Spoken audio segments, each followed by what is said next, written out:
You probably already know all this, but I'll tell you anyway. The Netherlands is well known for being quite a low-lying country.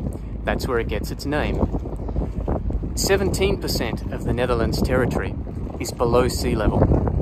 A further 33% of the country is between 0 and 1 meter above sea level. Another nice statistic for you. The Randstad is the area where most of the population lives. It's in the western part of the country. It's also where most of the cities that you've heard of in the Netherlands are located. For example, Amsterdam. I don't know if you heard of any other Dutch cities. Anyway, in the Randstad, the highest elevation above sea level is, you can't make this up, it is 69 meters. Anyway, the point is, the Netherlands is by nature quite flood prone. Fortunately, the Dutch have come up with an ingenious engineering solution to this, and it is for this reason that the Netherlands is very famous for its dikes. And today we are going to visit probably the most famous dike in the Netherlands, the Afsluitdijk. But then, what exactly is the Afsluitdijk? Well, I took a look on Wikipedia. Let's see if this sheds some light. De Afsluitdijk is de waterkering tussen Noord-Holland en Friesland die het IJsselmeer afsluit van de Waddenzee. Hieraan ontleent de dam zijn naam. De Afsluitdijk is belangrijk om Nederland tegen overstromingen te beschermen. Hope that sheds some light for you. Just to sort of give you an idea what we're talking about, I thought I'd draw you a nice little map of the Netherlands. And so what we're looking at here is effectively a body of water. Good enough. Okay, so here's Amsterdam, right? And here is the North Sea. And here is the Afsluitdijk. It's about 32 kilometers long, roughly.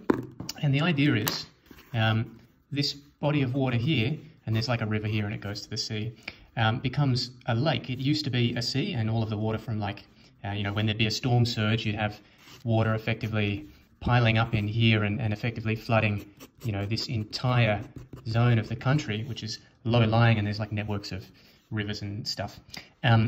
And that's obviously no good. So the idea is pick this point, not exactly the shortest distance across, but more or less, block it off, build a nice great big wall to keep the water out, and then effectively, build some holes in it so you can drain the water out when it gets too full, and maintain, I guess, this area here at a stable height, a stable water level, and then as the water level outside fluctuates with storms or the tides or whatever, at least you're protected in this whole area against inundation. And that dike has not broken in almost 90 years since it was built. As I'm editing this video, it is with a sense of dread that I am about to show you the footage from the dike itself. It was impossibly windy there, so even though I was filming standing this close to the camera and talking so you can hear me, it's still just full of noise from the wind. I'm sorry. It really is a remarkable view from where I'm standing.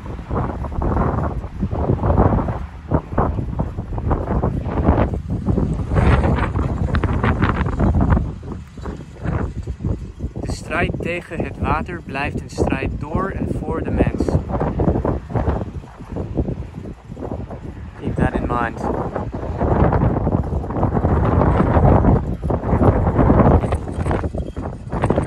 So here I am standing on the dike and looking towards the Netherlands.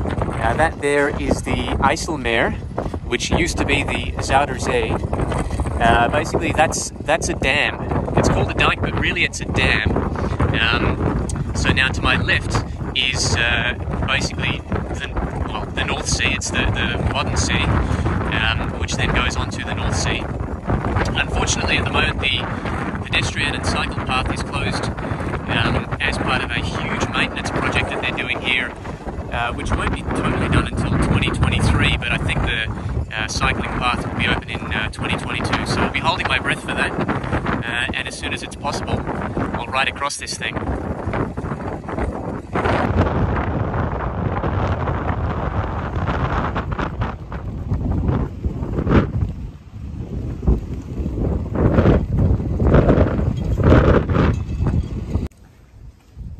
dike was constructed in between 1927 and 1932, but the idea wasn't exactly new at that point in time. In fact, 1891 was the year of the first design, and the government balked at the idea of spending so much money on such an ambitious project at the time. We were talking about like 1 year worth of GDP being spent on this infrastructure project.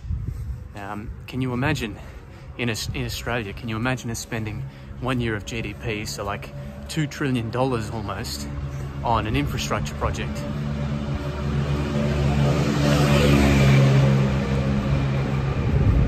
Anyway, back to the action. Can you imagine us spending $2 trillion on an infrastructure project?